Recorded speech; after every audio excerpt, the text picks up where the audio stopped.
Indonesia itu negeri apa? Kita ini ideologinya apa sih? Nah, ya kalau mau bicara Indonesia, kalau hanya bicara Indonesia dalam teks undang-undang, kalau hanya bicara Indonesia dalam kesepakatan politik elit, sampai kiamat kita nggak akan maju. Kenapa? Elit berubah, Pak. Pak Harto 32 tahun berkuasa, ganti lagi, berubah lagi kebijakannya. Ganti lagi, berubah lagi kebijakannya. Ganti lagi, berubah lagi kebijakannya. Apa di Indonesia yang tidak dirubah dalam waktu cepat? Susah. Sistem yang baik itu mapan, tidak berubah-ubah dalam setiap waktu, tidak menjadikan percobaan. Kenapa ini terjadi? Karena tidak memiliki latar nasionalisme, ideologi religius. Dia berpandangan, yang satu berpandangan ke barat, yang satu berpandangan ke timur tengah. Digantilah dengan playgroup. Playgroup gurunya harus digaji. Anak-anak jadi struktural, kan harus diseragamkan.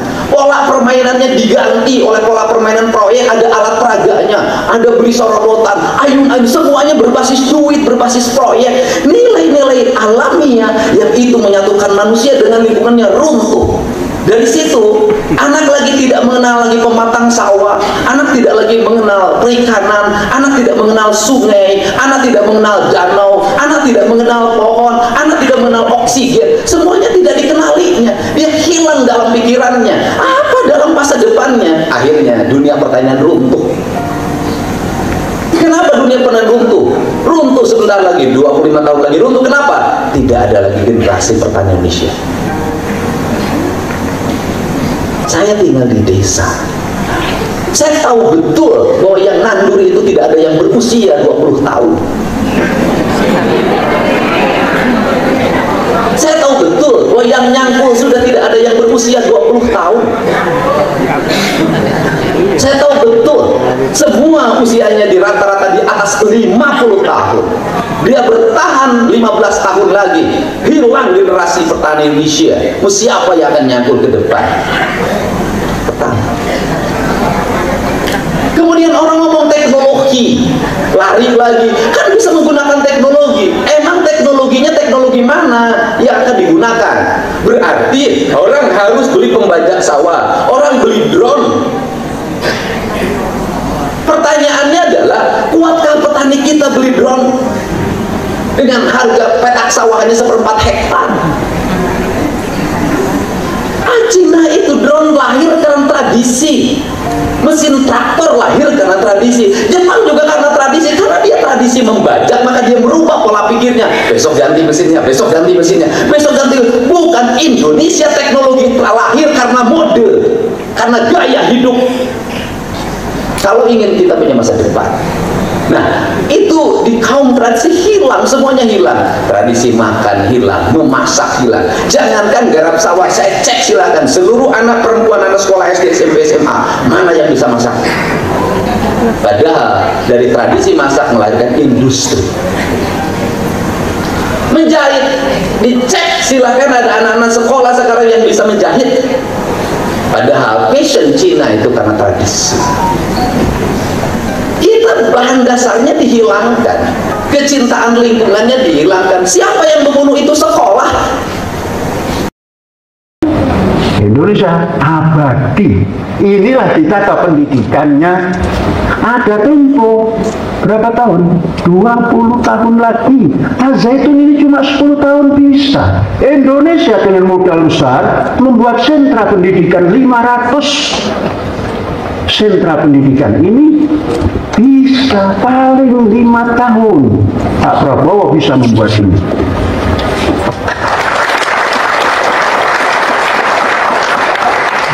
Di sana nanti ada vokasi. Vokasi apa yang didulukan? Oh, ini pertanian supaya maju ke mana? Anak-anak didik disuruh membuat alat pengolahan tanah. Setelah begitu alat untuk menyebar pupuk, Setelah itu alat untuk membasmi hama. Setelah itu alat untuk memanen, dibuat oleh anak sekolahan. Cina begitu, Amerika juga begitu, Jepang begitu, Indonesia akan begitu dimulai oleh Pak Prabowo.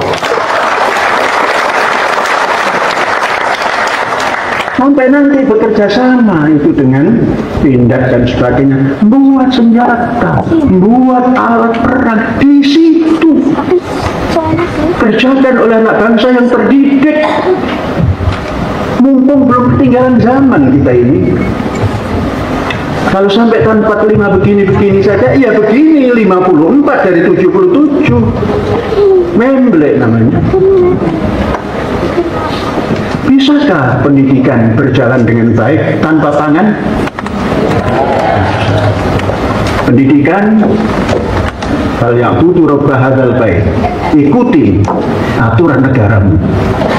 Kenapa? Alladzi at'amahum min ju' wa amanahum min khauf. Amanahum min khauf itu pendidikan. At'amahum min ju', food and agriculture dibuat secara bersama. Berapa keperluannya? Kalau sudah anak-anak didik kita yang vokasional tadi berdasar ilmu untuk bertanam, bisa menghasilkan beras yang bagus minimal 10 ton per tahun. Kemudian 42 juta ton dibagi 10, kan cuma perlu 4.200.000 hektar. Nggak usah membuka lahan baru. Lahan di Indonesia ini yang dimiliki petani 8,1 juta ton, sewa sebagian.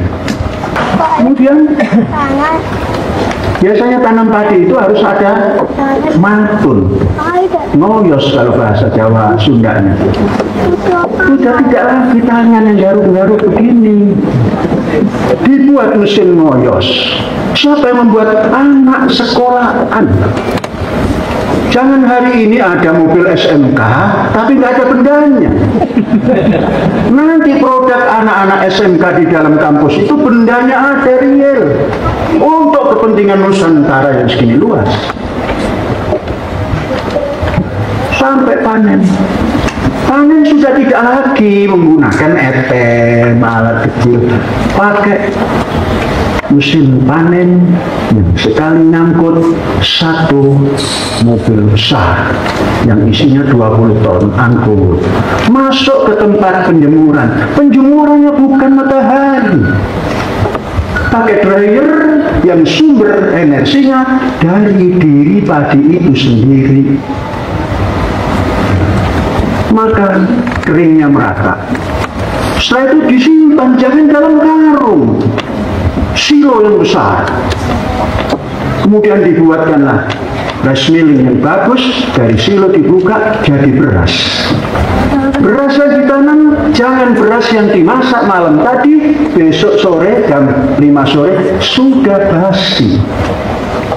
Beras yang ditanam, insya Allah penelitian anak-anak ekstrakurikuler Al-Zaitun bisa menghasilkan beras bagus.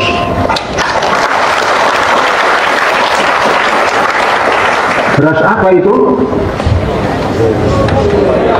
Gloria. Apa itu Gloria? Gemah Ripah Loh Cinawi, Republik Indonesia Raya, disingkat Gloria. Sumber bibitnya dari mana? Bukan dapat nyuri. Kita minta ke Jepang nggak dikasih, ke Singapura. Dan yang memilih saya sendiri, karena yang lain-lain belum tentu bisa. Dapatlah beras, ditengok oleh saya dengan mata batin dan mata zahir. Oh, ini bisa tumbuh ini. Beli 1 kilo saja, karena harganya cukup mahal. Sampai di sini direndam, tanam tumbuh 160 titik tanam keluar. Sekarang sudah bisa untuk 1000 hektar. Nama padinya bukan Koshihikari, tapi Kaze Koshihikari. Kaze jenis padi Jepun. Jadi jenisnya Japonica, bundar. Lezatnya bukan main kalau sedang sehat. Ya, karena merasa lezat terus makan itu berarti sehat.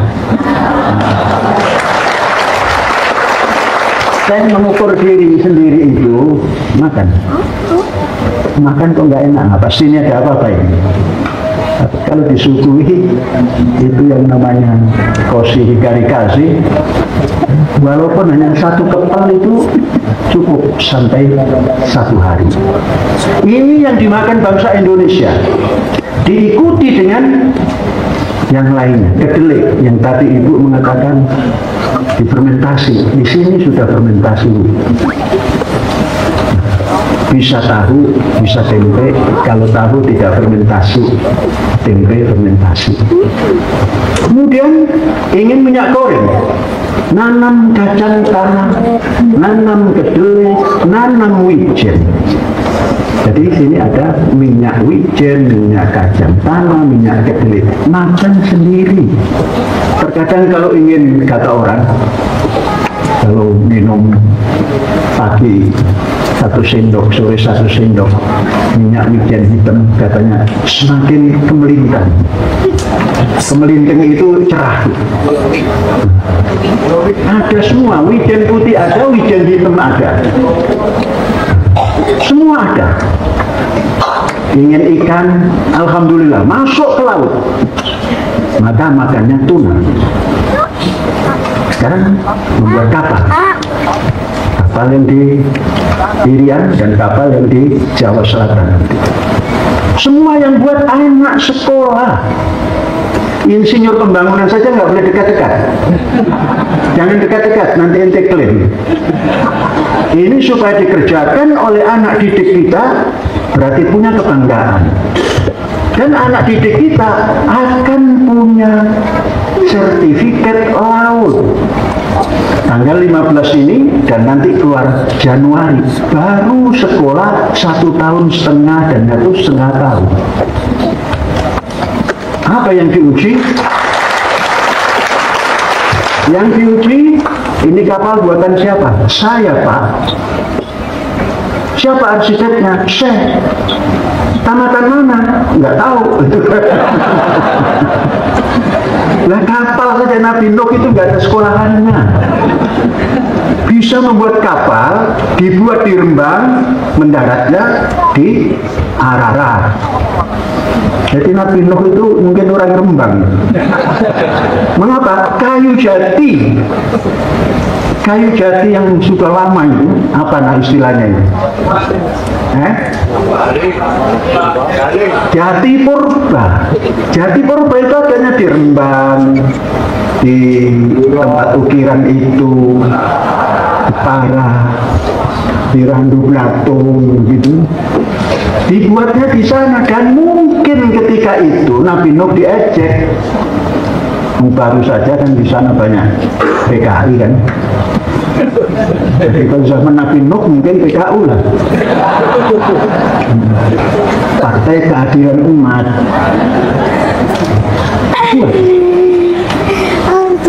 Kemudian mendarat di sana karena dibawa oleh tsunami. Ditengok, ini kayu jatinya kayu jati Jawa.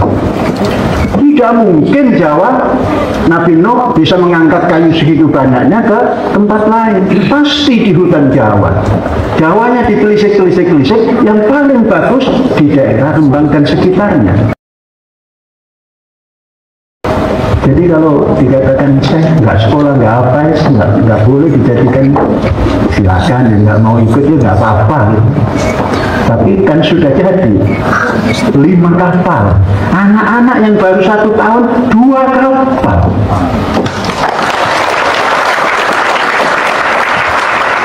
Kalau nggak percaya, nanti bapak-bapak yang habis memberikan apa namanya orasi, tengok yang buatan anak-anak yang masih sekolah alia kelas 10 dan 11.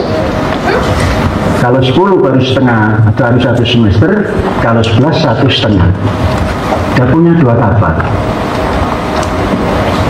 mau dibawa ke laut, gimana Syekh? Dibeli oleh Syekh, kan ada yang membeli kan. Nah sekarang kalau membuat kan nggak ada yang membeli.